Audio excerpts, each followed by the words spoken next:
People খাইজা কইজা কই যাস তুই? না শেরপুর যাবো দেখা করবা। একলা একলা যাবি, আঙ্গুর নিয়ে যাবি না?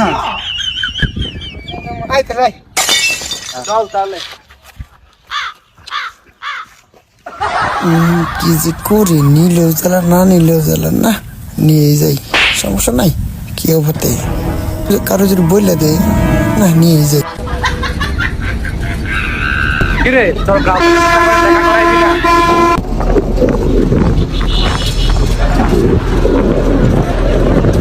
এই আমরা শেরপুরে পড়ছি, দেখা করামো, যাইতাছি একটু। তোর গার্লফ্রেন্ড কই? ও আমার গার্লফ্রেন্ড, আচ্ছা যাইতাছি, দাঁড়াই দেখতেছি, এটা পছন্দ হয়েছে নেমো।